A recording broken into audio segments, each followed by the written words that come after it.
acordó el día de hoy.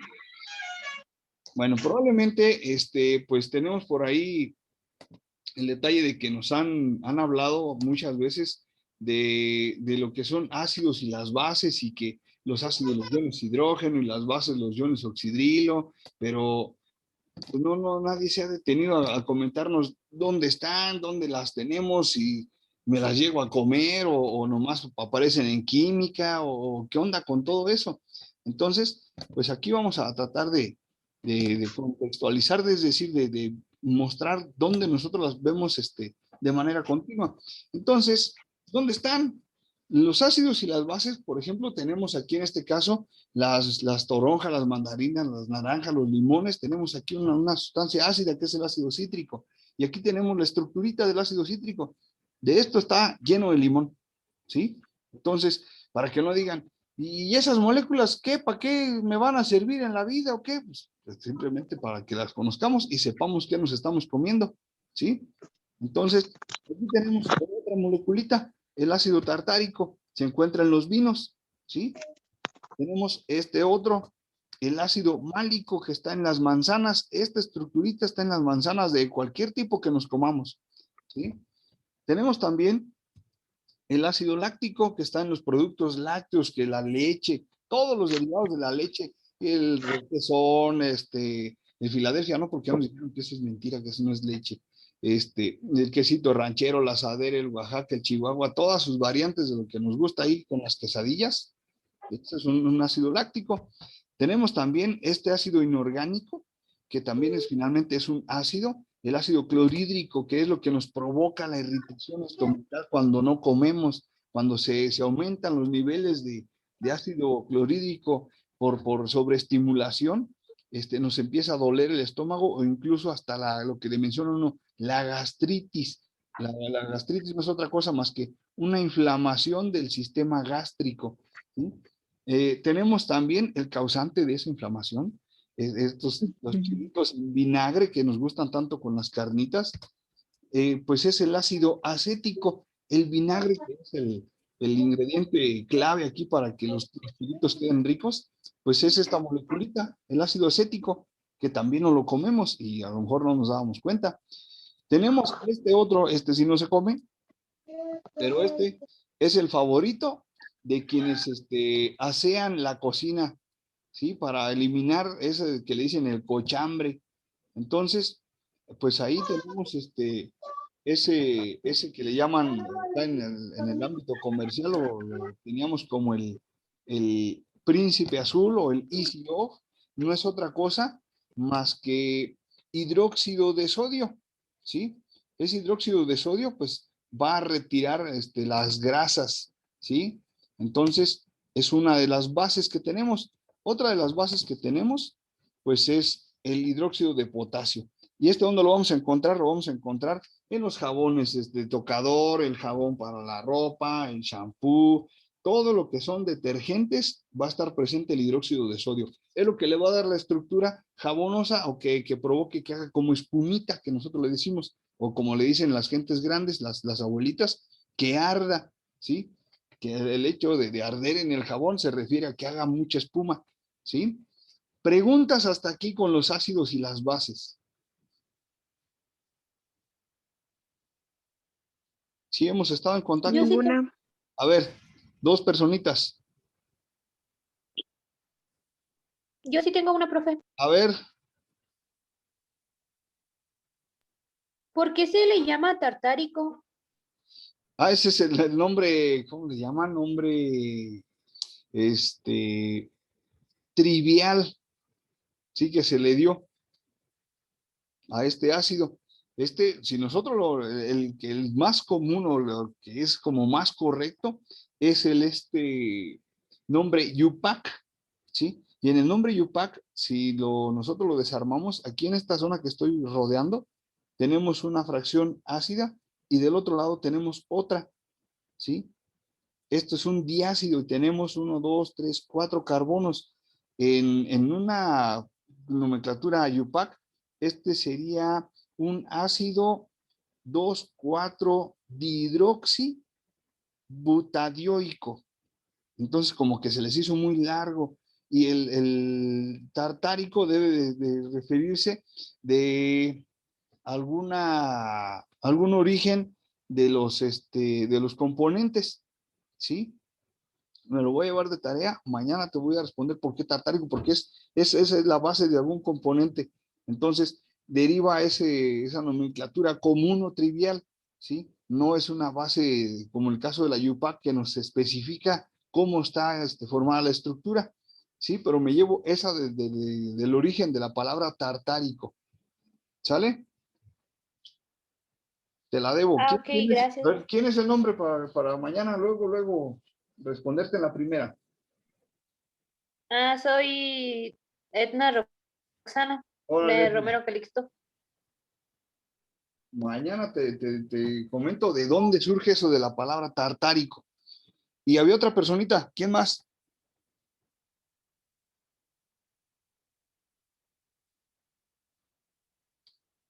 Creo que ya no se animó.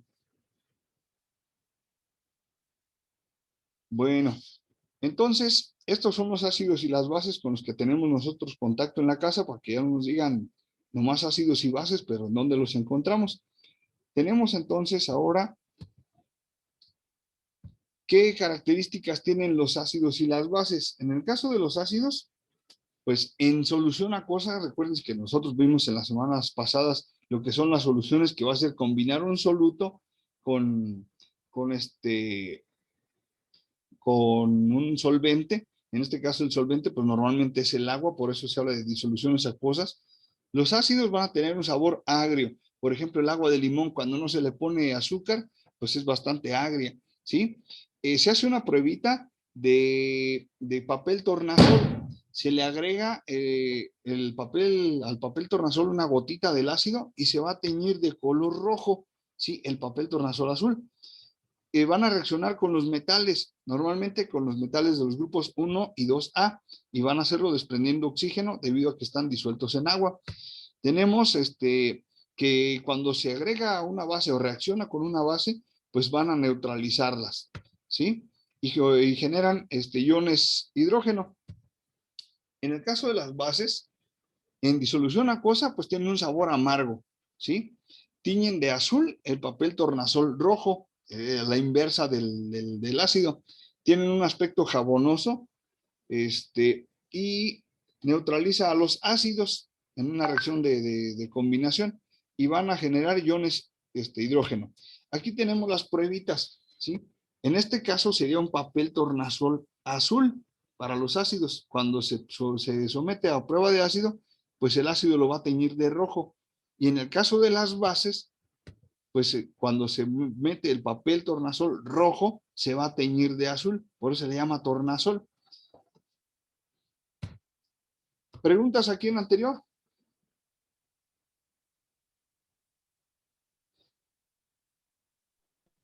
No, profe, todo bien. Ok, entonces tenemos dos términos que hay que entender, lo que es disociación y ionización. En el caso de los ácidos y las bases, la disociación va a ser la formación de iones positivos y negativos porque se rompa de manera asimétrica una molécula. ¿Sí? Este rompimiento va a surgir en el momento de que se haga la disolución acuosa o la solución acuosa. Entonces, estos electrones que estaban formando,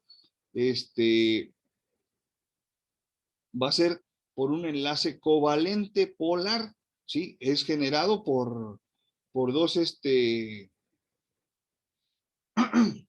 por dos elementos, uno no metálico y el otro también, son no metales pero diferentes. Aquí tenemos el ejemplo del ácido clorhídrico, que cuando entra en disolución con el agua, pues se va a romper el enlace entre hidrógeno y cloro. Al romperse este enlace covalente polar, pues se van a generar dos iones, ¿sí? El ion cloruro y en este caso el ion hidrógeno, que es el que nos va a marcar que se trata de un ácido, ¿sí? Aquí lo tenemos en un esquemita ya de carácter molecular. Tenemos el hidrógeno, el cloruro perdón, el ácido clorhídrico, se rompe este enlace que es el covalente, ¿sí? Y entonces se desprende el hidrógeno. Este es el hidrógeno. y se queda el ion cloruro solito. Y entonces aquí ya los tenemos separados. El ion cloruro se queda solo y el hidrógeno, como este es positivo y este es un polo negativo del agua, pues se ve atraído este hidrógeno aquí esta molécula de agua y por eso ya encontramos que ahora ya se adhirió, ¿sí? Pero finalmente lo que debemos entender es que se forma esta separación y que el carácter ácido también lo dan los iones hidrógeno o bien los iones hidronio, porque se le agregó aquí un hidrógeno, y el ion cloruro, simplemente es un ion, no es una base, no es un ácido, es un ion que no comparte esas propiedades. Entonces, esto es una disociación. En la disociación, entonces, va a ser por rompimiento del enlace covalente polar. Ahora, nos vamos con el otro, la ionización. La ionización es muy similar, pero ojo, aquí viene la clave. Esto va a ser en una disociación, una disolución acuosa, ¿sí? Pero donde se va a romper un enlace iónico, a diferencia de la disociación. En la disociación fue el rompimiento de un enlace covalente polar. Acá en la ionización es el rompimiento de una molécula de enlace iónico. Y aquí tenemos, por ejemplo, el cloruro de sodio. En el caso del cloruro de sodio, pues aquí él estaba unido por un enlace iónico. Y entonces, al aplicarle agua, ese enlace se rompe.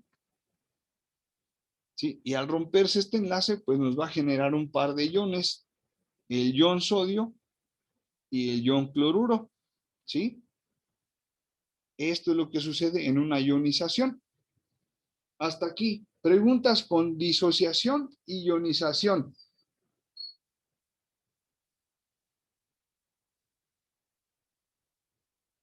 ¿Vamos bien?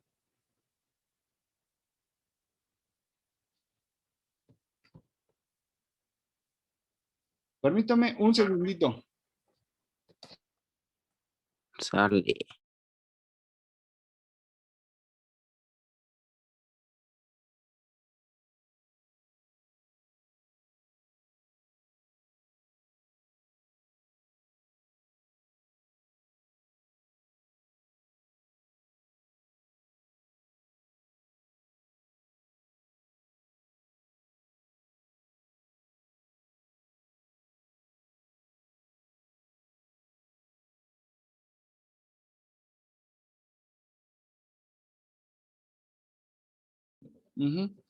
Sí, disculpen, gracias.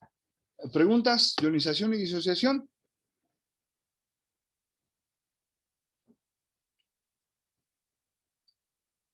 ¿Todo bien? Entonces, en una ionización, recuerden, la molécula que se rompe es una molécula de enlace iónico.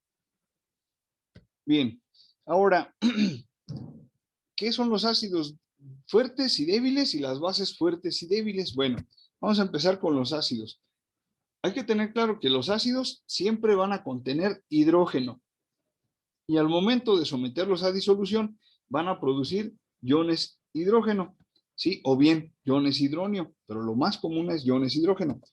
Entonces, en el caso de los ácidos débiles, cuando se disocian, tienen muy poquitas propiedades del ion hidrógeno, es decir, poquita concentración de iones hidrógeno. Eso los hace débiles. Por ejemplo, un ácido débil es el ácido carbónico y el ácido acético. Por ejemplo, no sé si alguien haya tenido la experiencia de tener que por ahí, por alguna situación, le cayera líquido de las baterías de los carros. ¿Alguien ha tenido esa experiencia? O a la hora de usar el trapeador que le combinan, hay quien le combina un poquito de cloro, le cae cloro cuando trae las manos mojadas. ¿Ha tenido esa experiencia?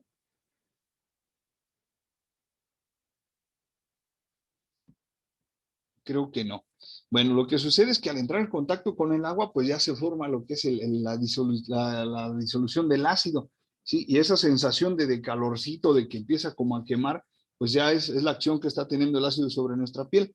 En el caso del ácido acético, pues no es lo mismo, no reacciona igual. Nos podemos poner vinagre en las manos y no nos va a causar el mismo ardor. Hay quien tiene la piel muy sensible y sí se lo puede provocar. Entonces, como es un ácido muy débil, no vamos a tener ese tipo de reacción, Pero en cambio, cuando un ácido está disuelto en agua y presenta altas propiedades del ion hidrógeno o altas concentraciones de ion hidrógeno, se trata de un ácido fuerte y este puede conducir la electricidad, puede tener una gran actividad química, que es por lo que sentimos el calorcito, y tienen un sabor amargo, lo cual no es recomendable probar los ácidos, sobre todo de carácter químico, porque podemos tener serios problemas o hasta ocasionarnos la muerte. Tenemos que se trata del ácido clorhídrico, el ácido nítrico y el ácido sulfúrico, ¿sí? Entonces, estos son ácidos sumamente fuertes, sobre todo si están puros y concentraditos. Ahora, en el caso de las bases débiles es una situación muy parecida, ¿sí? En el caso de las bases débiles, pues van a tener una muy baja concentración de iones oxidrilo, ¿sí? Por lo tanto, muy bajas propiedades del ion. Tenemos ejemplos como el hidróxido de bario y el amoníaco. Las bases fuertes pues van a presentar alto contenido, altas propiedades de ion hidroxilo, ¿sí? Van a poder conducir la electricidad y tener gran actividad química. Son muy jabonosas, ¿sí? Y pueden ser, como ya lo habíamos mencionado, el hidróxido de potasio y el hidróxido de sodio. Ahora nos vamos con las teorías ácido-base. Son 3 teorías básicas. Bueno, vamos a llamarle fundamentales para no combinar ahorita los términos de base y de básico. Entonces son 3 teorías fundamentales sobre ácidos y bases. Y empezamos con la de Svante Arrhenius. Arrhenius comentaba que para él, o lo que en sus estudios él había sustentado, un ácido va a ser la sustancia que en el agua o en disolución acuosa va a producir iones hidrógeno o bien iones hidronio, ¿sí? Y aquí tenemos una disolución acuosa del ácido clorhídrico. Al disolver el ácido clorhídrico, pues se formaban los iones hidronio o bien iones hidrógeno y el ion cloruro. Esto era que por la presencia del ion cloruro, del ion hidrógeno, perdón, le daba la característica del ácido. Ahora, en el caso de las bases, pues completamente lo inverso, ¿sí? Que la sustancia que en disolución acuosa producía iones hidroxilo, pues era catalogado como una base. Y entonces tenemos aquí que este hidróxido de sodio en solución acuosa se separa, ¿sí? Y se va a descomponer en sus 2 iones, generando concentración de iones hidrógeno, perdón, de iones oxidrilo. Y esto sería una base, ¿sí? Ahora, cuando se combinan las reacciones de un ácido y una base, ¿sí? Se da la formación de una sal más agua. ¿Recuerdan ustedes que vimos al inicio del curso tipos de reacciones químicas? Y que había una reacción en donde uno de los miembros se intercambiaba con el otro y el del otro se regresaba a ocupar el lugar del otro miembro. ¿Alguien se acuerda qué tipo de reacción era esa?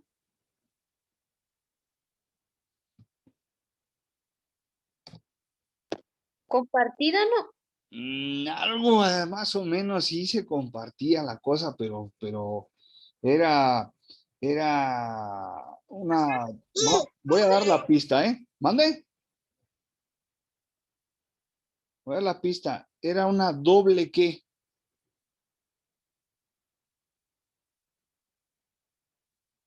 Sí se acuerdan.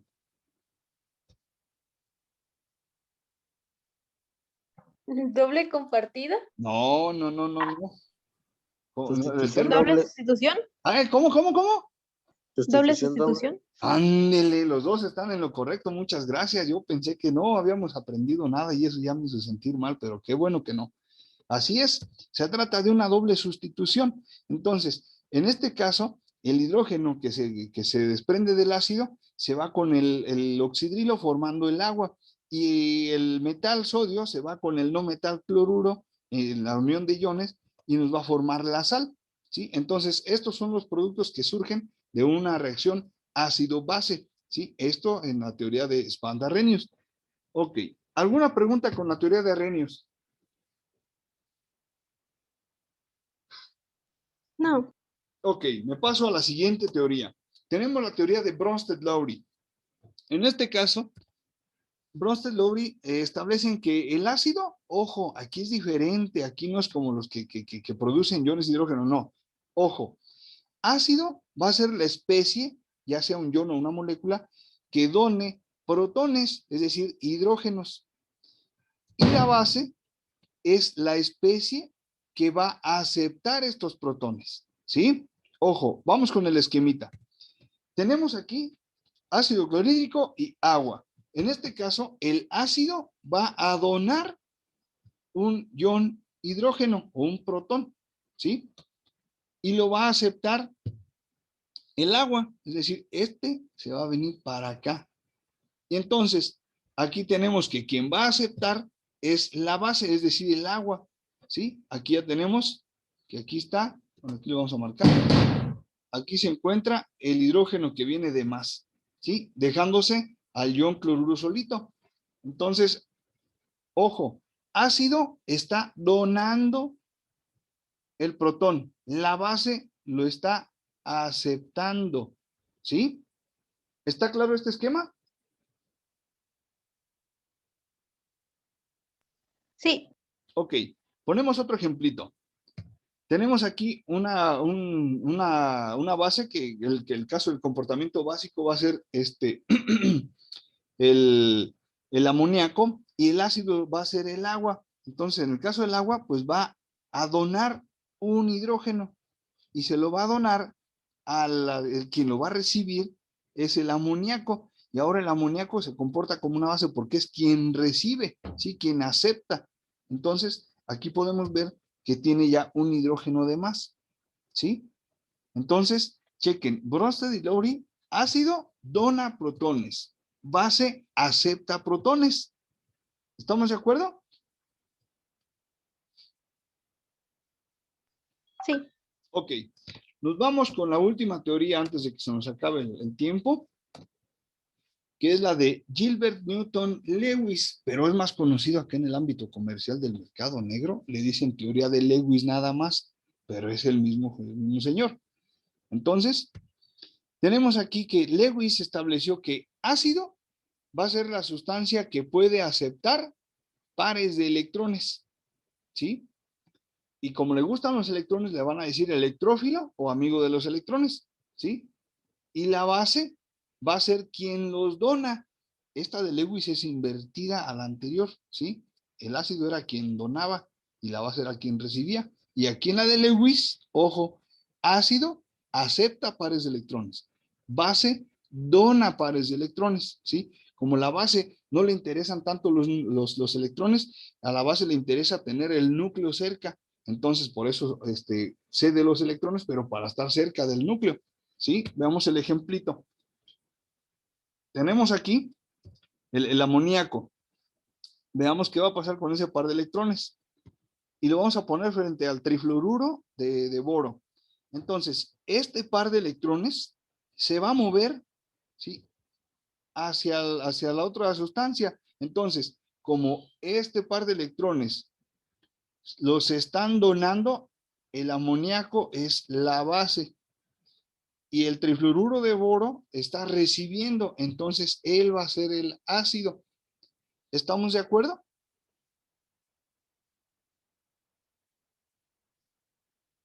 Sí.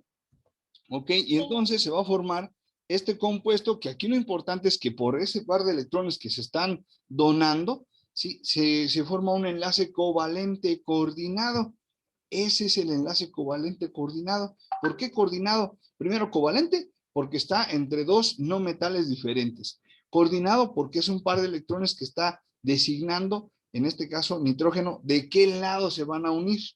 ¿Sí? No es en cualquier electrón, no, es sobre ese lado y con ese par de electrones. Él está coordinando cómo se va a hacer la unión.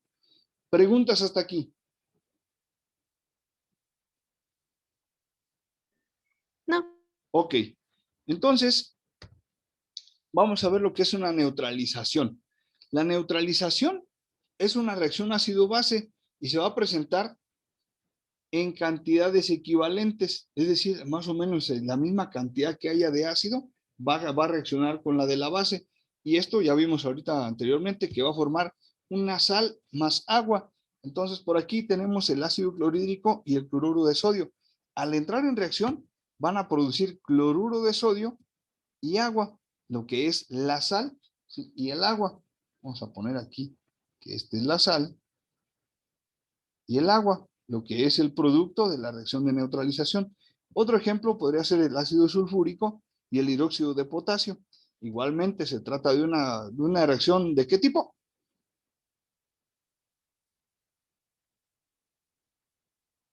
Ya se nos fueron los que nos habían apoyado hace ratito. ¿Qué tipo de reacción es?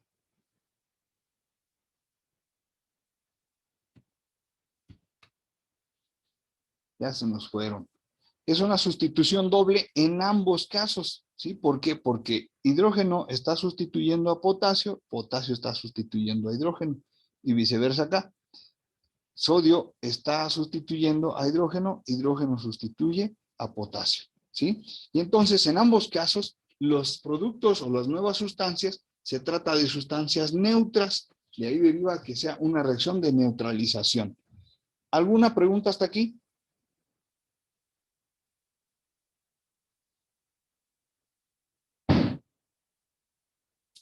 Creo que no. Bien, ¿cómo nos damos cuenta para checar la concentración de ácidos o de bases? Pues se realiza este experimento en laboratorio, que es una titulación, ¿sí? Y lo que se hace es agregar una cantidad de solución ácida a una cantidad de solución básica o viceversa.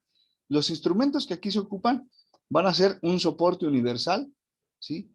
Unas pinzas para bureta, una bureta graduada, y un matraz Erlenmeyer, que es lo más utilizado para las titulaciones. ¿Y qué es lo que se va a hacer? Pues se va a agregar el ácido o la sustancia que está en la bureta gota a gota hasta que cambie de coloración el recipiente, lo que se encuentra en el recipiente acá del matraz Erlenmeyer, ¿sí? En el caso de la base, para checar la concentración. Y esto se hace agitando gota a gota y agitando continuamente. ¿Sí? Aquí le estamos batiendo continuamente hasta que cambie el color. ¿Sí ven en el GIF cómo se agrega gota a gota hasta cambiar el color?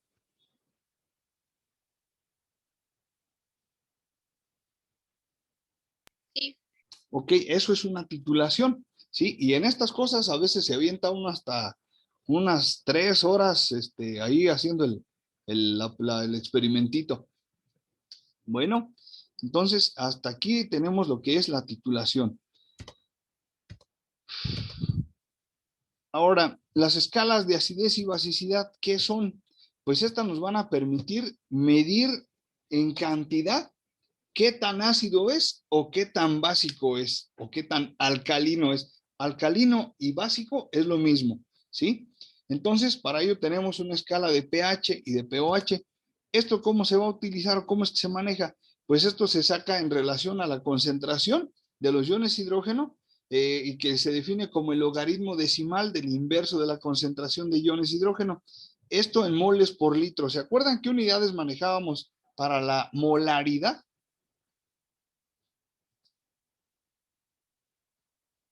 En las soluciones molares, esta era la concentración, mol por litro, ¿sí? Y entonces la fórmula para identificar el pH de una solución, ¿sí? Va a ser pH es igual al logaritmo inverso de los iones hidrógeno o bien de los iones hidrógeno, ¿sí? Les repito, aquí ¿cuál va a ser el truco? Saber sacar el logaritmo inverso en la calculadora. Esto está muy, muy fácil, es muy sencillo, ¿sí? Vamos a practicar. De hecho, en el videíto también ahí se los explica.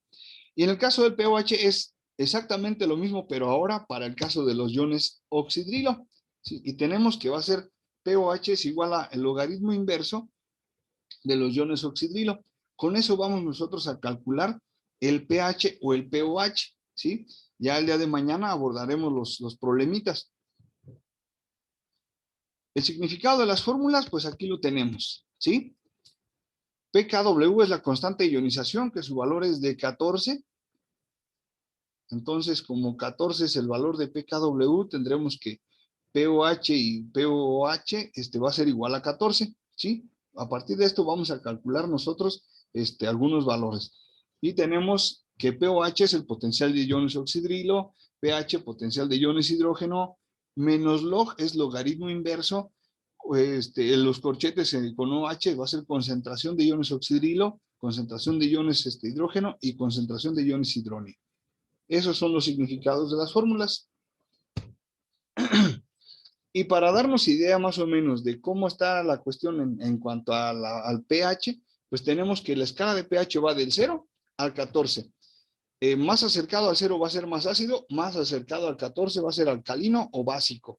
Y el neutro va a ser el valor de 7. Entonces, aquí tenemos nosotros diferentes sustancias que podemos ubicar según su grado de acidez o de alcalinidad o basicidad. ¿Sí? Bueno, hasta aquí lo vamos a dejar, porque ya el tiempo ya se nos va a agotar. ¿Alguna pregunta hasta aquí?